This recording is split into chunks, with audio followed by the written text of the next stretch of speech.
Here, can you mute that, Maddie? Yeah. Okay, I'm going to start the recording just for the people that can't make it. But thanks, everyone, for taking some time out of your day. For those of you that don't know me, my name is Abby Hilmer. And whoever invited you to this call, like, this is an athlete's call. So they care about your performance, they care about your health, and they're excited to share one of my dear friends, Jeff Olson. I'll let him introduce a little bit about his past and whatnot, but he's the man. He's out in Colorado, former two-time Olympian, and he knows his stuff in terms of nutrition and human performance. So with that, I'll pass off the mic to Jeff, and yeah. All right. Happy 2017, everyone, as we let it go and launch into 18. Just really quickly, my background, I was a professional athlete long time ago in a galaxy far, far away. That was my sport right there, alpine skiing, and did a lot, saw a lot, chased snow around the world a lot, won a few things, didn't win a few things. Overtraining actually ended my athletic career. I was doing heavy squats, heavy plyometrics, and I developed what's called patella tendonitis, and that shut me down. And had I known back then what I know now, maybe I could have extended my career another 4 years, another Olympic Games. Anyway, long and the short of it is I've been in human performance about 30 years, 15 as an athlete, 15 for the last, or another 15 in the last 15 years, trying to help athletes like you all, the younger generation, sort of game up, specifically around the area of eating, food, diet, nutrition, what that does to the body, how it makes it work, how it makes it perform. So let's see, you know, I can remember back in the day in sports nutrition when I was competing, really hasn't, the conventional conversation hasn't changed a lot. And the entry point through which we sort of enter into food, diet, nutrition, or sports nutrition is around recovery. It's around the adaptive response. It's around building what I call physiological durability. We'll come to that in a little bit, but let me just sort of kind of give you the context of the conversation. Most conventional wisdom is wrapped around what I call the two pillars in sports nutrition. I call it human performance nutrition because I actually believe it's a higher form of sports nutrition because what it does first is feed your body for physiological performance first. First order of business is to get physiology working. Then you can get on the field to play and do your particular sport, you know, to perform. So physiological performance actually kind of works for everyone. So I don't care if you're Michael Phelps or my grandma or a millennial or my daughter or the greatest daughters, my greatest generation, next generation, type 2 diabetic, type A personality, like whoever you are, when you go deep inside us, we're more alike than we are different. And what brings the body to life, what makes it work, how it's designed to work, is the same for everyone. So physiological performance is the first order of business around human performance nutrition. When you jump into the food, diet, nutrition conversation, the prevailing narrative is around fueling for performance around what I call the first two pillars, which is, you know, food does three things. It fuels for energy, it builds matter, and then there's this missing third pillar. I call it the blind spot in sports nutrition. And the first pillar, fueling, you know, for energy, has to do with replenishing depleted glycogen stores. The second pillar, building matter, has to do with proteins, amino acids, and such, and fats, and healthy fats. And so that tends to be, and it tends to be a caloric conversation, right? It's maybe think of it as a gasoline caloric conversation. A lot of athletes, at least I speaking for myself, I had trouble keeping on weight as an athlete. I was always, you know, struggling to maintain and try to put on mass. And so I had to, you know, during the heart of the season, when we were outside in the elements, working hard, or in the depths of a hardcore training cycle, you know, 5, 6, 7, 8,000 calories was not uncommon. And it's tough to get that many calories when you're consuming really nutrient-dense foods like plant foods. They don't have a lot of calories. They don't have a lot of protein. They don't have a lot of caloric capacity for you as an athlete, and so they tend to be low man on the totem pole. But I'll come back to that. So here we are with replenishing glycogen and rebuilding proteins.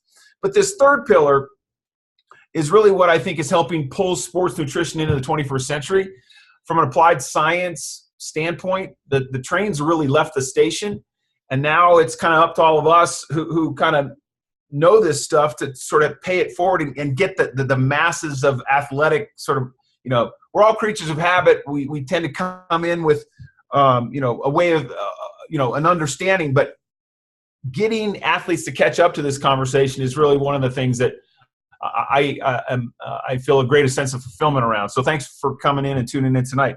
So that third pillar, that blind spot, is what I call conditioning function. And I bring in a concept called food conditioning. Conditioning physiological function is a compounding effect that happens over time.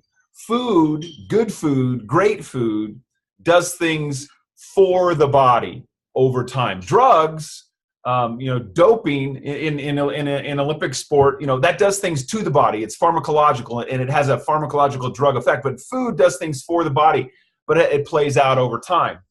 Most sports nutrition conversation is, what am I eating right before game time? What am I eating right after game time? That sort of 1% of your life that's around that field of play, 5-hour window, if you will. And you kind of forget about the rest of the 99%. And it's generally just, I got to get my carbs, I got to get my proteins. I'm trying to bulk up or lean out, gain or lose, that type of thing. But this third pillar, where this comes into play, I'm looking at, I thought of my body as a Porsche, and I or a high performance car, and I treated it as such. I use food as a weapon to the best of my understanding back in the day. If you're trying to put your A game on the field, you got to be an A game eater. I mean, some present day sort of American heroes right now that are top of mind in terms of using food as a weapon is a guy like Tom Brady. I mean, the guy's 40. On par to maybe, on track to maybe win another Super Bowl. I mean, the guy takes it very seriously, and he uses food as a weapon. So building physical conditioning with food is kind of a new concept. But going inside that, if replenishing depleted glycogen stores is about carbs and building, matter is about proteins and amino acids, what is the conditioning physiology part of food? Well, it's in the gas and oil analogy of a car. It's the oil, which has no calories. It's kind of everything else that makes that car work. It's all of the fluids. So just kind of summarized it in the oil, right? So gasoline and oil. You can't run a high-performance car without the oil. And so what is that? Vitamins, minerals, enzymes, antioxidants, and then everything else called phytochemicals or phytonutrients. And there are tens of thousands of phytonutrients in plant food, in plants, right? And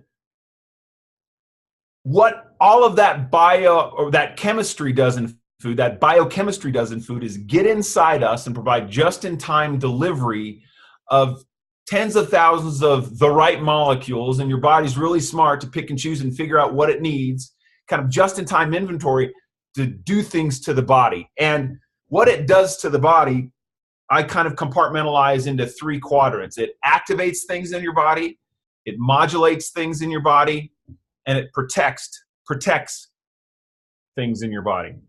And so physiological conditioning through food with what I call replenishing phytonutrient reservoirs. Phytonutrient reservoirs is just sort of a grab bag for all of that stuff in food that has no calories. Okay, it's everything else. Replenishing phytonutrient reservoirs has to occur every single day because it goes in and goes out and goes in. It just flushes through. It's just this cascade. So you have to cascade that into your body every day.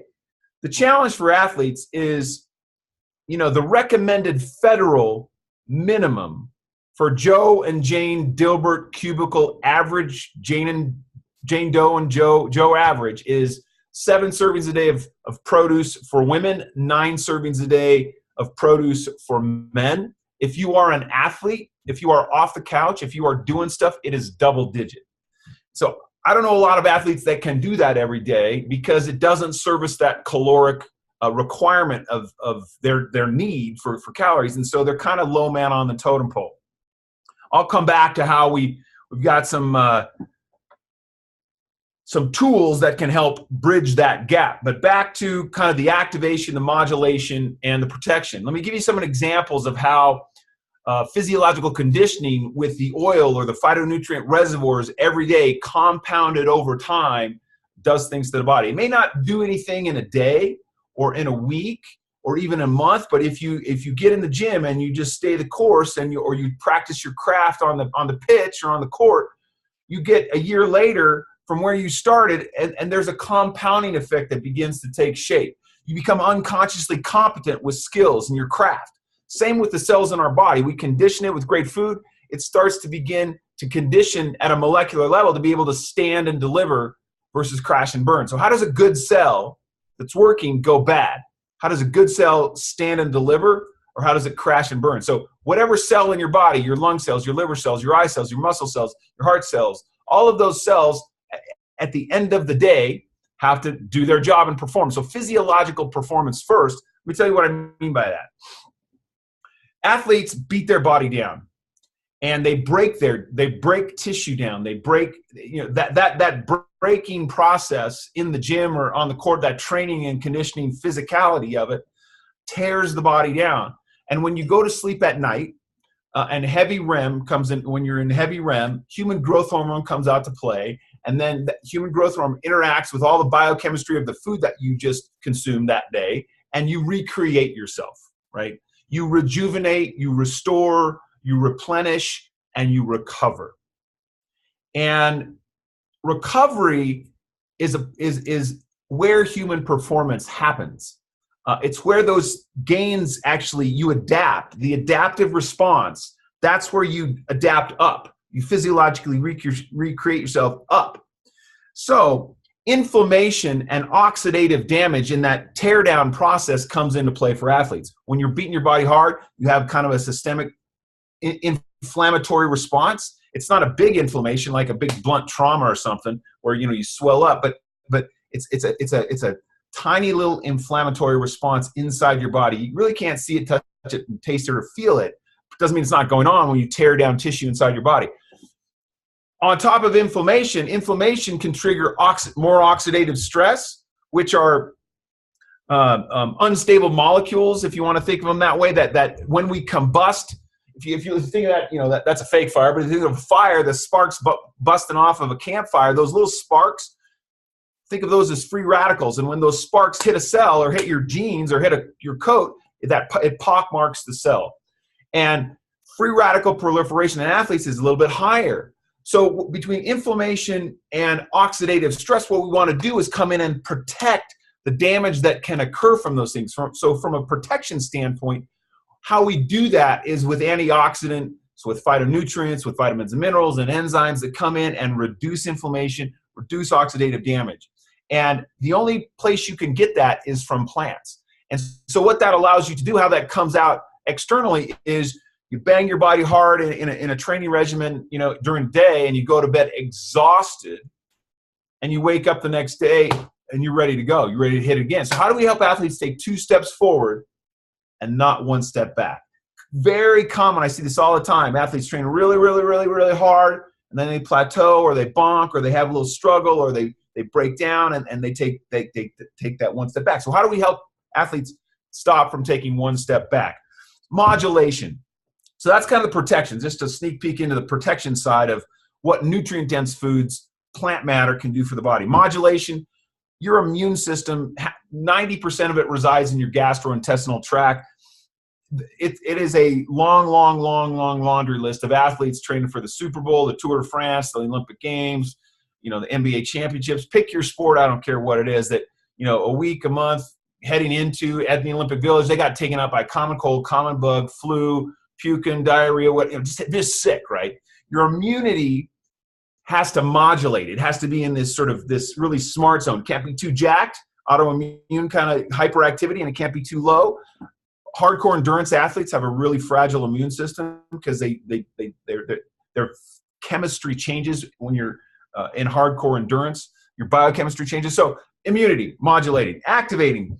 That's where most people get interested, because athletes, so you kind of got offense and defense. Think of it that way. You got offensive and defensive parts of the equation of food. The activation or the offensive side is vascular capacity, as an example. So your entire vascular system is lined by a single cell film called the endothelium, lines your entire vascular system. And what the endothelium does when it interacts with some of the chemicals from great food, from nutrient-dense food, is it actually, that chemistry, it causes vessels to dilate, expand, and contract and have what's called plasticity. So in the capillaries, when red blood cells line up in single file in your digits and in your brain and in the outer reaches of your red muscle tissue or your lungs or whatever, you want vascular capacity. And as it turns out, that activation process occurs from having those phytonutrient reservoirs coursing through your blood system. It allows that endothelium to be healthy.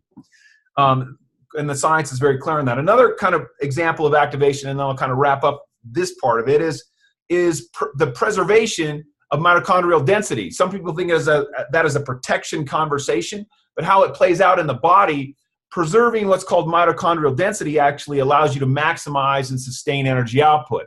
So as an example, you got mitochondria in all your cells, and you have, let's say, 5 mitochondria in your skin cells, but you have maybe 25 mitochondria in your heart cells, because the mitochondria is the energy organelle in every cell, and you have dozens in higher molecules and organs and tissues that need more energy output, like your brain and your eyes and your lungs and your muscles. So athletes work really, really, really hard to develop what's called mitochondrial density in their red muscle tissue.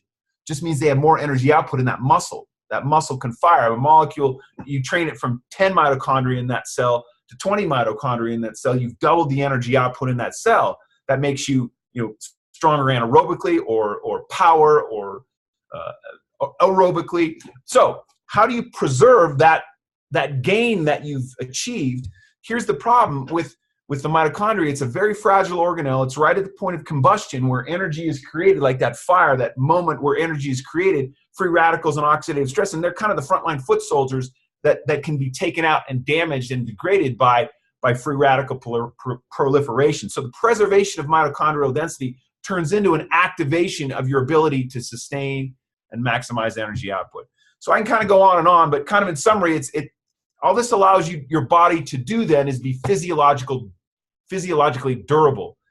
When I was your age, I thought of myself as a Porsche. Now I want to be a truck, right? I want to be physiological durable. I want to bang myself on the soccer field with 20, 30-year-olds, get up and do it the next day. So that durability part of the equation and that recovery response, faster, higher, stronger on recovery, comes from the compounding effect of eating nutrient-dense foods. Not a lot of calories, but tens of thousands of nutrients. So the problem is, 17 years ago, I was off the couch, I was doing stuff, I was retired, but I was active, and I knew this intellectually, right? And I knew I wasn't getting 10 servings of fruit and veg every day, and I was introduced to plant powders. It just kind of made sense to me. It was like, well, that makes sense. It was kind of like when Prince Racket came into tennis before you guys were all born back in the 80s. Like, well, that makes sense, right? Or shaped skis in my sport. When shaped skis, parabolic skis, we used to ski on 2x4s, and then they just made some physics, and it's like that changed our sport. This was kind of for me like one of those think different, like, duh, that makes sense, plant powders. So the company that has kind of led that category for the last 25 years, a company called Juice Plus, they harvest produce, they juice produce, they dry produce, they crush produce into powders, and they give it to you in a shake mix that has a macronutrient component to it. It's just a caloric component to it, but it's a nutrient-dense shake mix that has tens of thousands of calories in it, the oil and the gasoline as well, or produce concentrates, as we call them, in a fruit concentrate, a vegetable concentrate, and a berry concentrate. And very simplistically, the fruits tend to scientifically sort of help with anti-inflammatory. The vegetables help with modulating immunity, and the berries help with activating vascular capacity. That's a pretty crude distillation of the fruit, vegetable, and the berry, but it's the rainbow effect, right? And so if you're an athlete on the field of play and you think like this intellectually makes sense, you sort of get to that inconvenient truth where you kind of look in the mirror and say, I'm not executing. I'm not doing what I know to be true. The science and my compliance there's this gap, right? And that gap, that's where plant powders come in. So I've been taking them for 17 years. It's like brushing my teeth. It's my daily regimen. Juice Plus has a distinction in the elite athlete world, in the Olympic world, in the professional sports world to be NSF sports certified. That's a third-party distinction around purity and content, and I don't need to go too much into that. But Juice Plus is used in pregnant women, high-risk pregnancies. It's used in cancer patients. It's used in elite athletes at the Olympic level. We've got NFL athletes, NBA athletes, Olympic athletes. We don't pay any of them because we don't pay for athletes to endorse. Where we've chosen to distinguish ourselves in the marketplace of ideas out there is speaking a language of modern medicine. And if you're into reading scientific studies, there's 35 some studies have been done on this product, published in scientific journals around the world. So from Yale and MD Anderson and published in Medicine, Science, and Sports and Exercise. And here's kind of the deal there. We got a lot of bedtime reading material there for you if you're really into kind of going down the rabbit hole and reading the fine print and going deep. If you take a step back and look at the forest, 20, 30, 35 studies later, there's efficacy and evidence, objective third-party science that this stuff is getting into the body and doing things around inflammation, around preservation of proteins and preservation of mitochondrial density and improving immune system and reducing DNA damage and on and on and on. So I'll kind of leave it there. You know, for me, as I said, it's kind of part of my daily regimen. I have the shakes every day for 17 years. I treat the produce concentrates like my nutritional hygiene every day. It's just my concentrate. I'm in the business of food, diet, nutrition, and I don't even eat 10 servings of fruits and vegetables a day. And I have my wife is kind of one of those 1%ers who shops every day, fresh produce every day, and just modern life. We created this modern life where it's just not normal. And so you got to kind of swim against the grain. Now I'll kind of leave you with this. You know, the road less traveled, the right side of your own bell curve, you got to kind of swim against the grain sometimes. So to go out and live in the world, the modern world we've created, it's not really conducive to having, 15 servings of fruit and vegetable every day, let alone when you're trying to eat 6, 7, 8,000 calories. So that's where plant powders can come into play. As I said, I've been taking Juice Plus for 17 years because it's a brand leader, and it's safe, it's simple, it's convenient, it works. And I've seen, so here's kind of the bottom line for me. When I got on these plant powders, literally 17 years ago, the earth did not move for me. I was not able to leap tall buildings in a single bound. I knew intellectually that this is getting in my body and doing stuff at a subclinical level that I couldn't see, touch, taste, feel, but I stayed the course. And there was a compounding effect over time that played itself out. So I got a year into it, 13, 14, 15 months into it, and I started to be very conscious and aware of my recovery response, my adaptive response. I could beat my body hard, get up the next day, and go again. Now, 17 years later, I'm 52, and a lot of my peers are like, what have you been doing? Like, what do you do? I was on the soccer pitch 3 weeks ago, standing next to a 23-year-old, and it was like a pretty good compliment. He's like, I want to be like you when I'm your age, old man. But anyway, I've had 17 years of these plant powders in my body, and I'm going to keep taking them for the next 17 years because I know I just don't do it every day.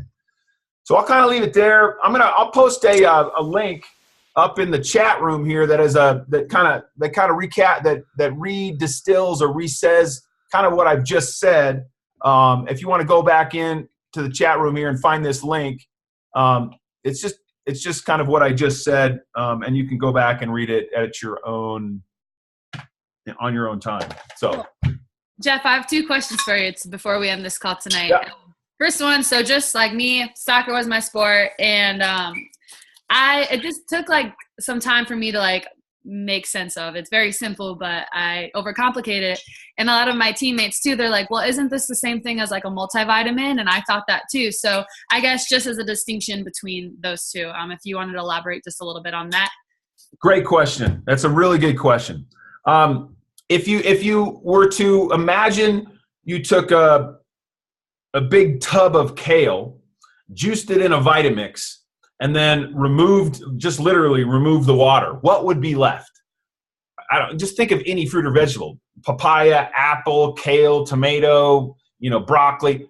If you juiced it and eviscerated all the hemicellulose and the cellulose, kind of that Vitamix approach where you throw everything in there, and you got this big, jug of produce juice. What if magically the water could go away, right? What would be left? Would it be a multivitamin? No. There would be vitamins in that matter. I call it matter. that matters. There would be vitamins in that matter. There would be minerals in that matter. There would be enzymes in that matter, antioxidants in that matter. There would be tens of thousands of phytonutrients, phytochemicals in that matter. That remaining matter of whole food is not a vitamin pill. It's what we call, here's the distinction. A traditional supplement in the pantry shelf of your brain, think of it this way. Multivitamin, traditional supplement. Over here, plant powders, supplemental food. So one of the distinctions Juice Plus has is we have a FDA food label.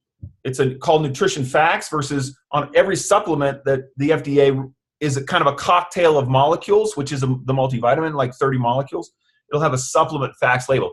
So there are two different approaches. We have chosen to take a food first approach, or the Juice Plus company takes a food first approach, and it's supplemental food, which is, distinctly different than traditional supplements. And the poster child of that approach is the multivitamin. So plant powders over here, multivitamin over here, very different. Does that make sense? Awesome. Yeah. Very good. And then just wrapping up, I know that you do sponsorship plus with like athletes and just creating some sort of like income. And I know you work with professional athletes and just all different levels. I don't know if this is of interest of anyone in here, but if you wanted to elaborate a little bit about what that looks like and how that plays out. Yeah, so I was fortunate enough. I know that we got a lot of college athletes on the call tonight. And you can't really earn money from your sport in college. That's a whole other conversation. You should, is my belief. But so yeah, I do work with a lot of athletes that are trying to earn income from the sport that they play. Or maybe you're a master's athlete, or you're a Spartan athlete, and you're just trying to, make enough money to, pay your entry fees. Athletes are living a lot longer. They're playing longer. Sport is costing more, unfortunately. And so for a lot of athletes, they're maybe, if they've got some game, they're maybe get a sponsorship where they're getting some swag or they're getting some product. But the sweet spot, the money is in the money. It's getting bank, it's getting cash flow. It's harder to get cash flow now as an athlete. I was fortunate enough to make a pretty good amount of change when I was an athlete, or enough to buy my first house and that kind of thing, got me on my way. So I was accustomed to sponsorships and cash flow. Fast forward today, I try to tell athletes that the world has changed. What you have has economic value, and if you're an elite college athlete, it's the same value. And what the value is today in our tribal economy, our social media world, is influence. And if you think about sponsorships traditionally, it's a third-party, arm's length transaction between you and a third-party commercial entity.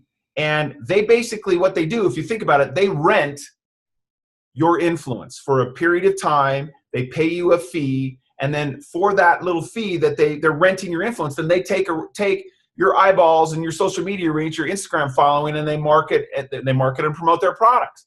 And when I tell athletes, like being an athlete on the field of play is being an entrepreneur, athletically. It's because entrepreneurs are resourceful. They're thinking, they're students, they're gamers, they're trying to find incremental advantages. In business or, in creating income, it's the same thing. It's hustling, it's entrepreneur, it's resourceful, it's initiative. How do you play the game? Right? So I just tell athletes, our Sponsorship Plus program kind of flips the table around influence and goes from helping athletes, rent it, which is traditional, to owning it and building that influence with a tribe, in this case, with our health food, leading by example, standing for what you believe in, getting a tribe, having a business so that when you leave the field of play someday and you're an old has-been like I am, you've created an enterprise that lasts well beyond your competitive years.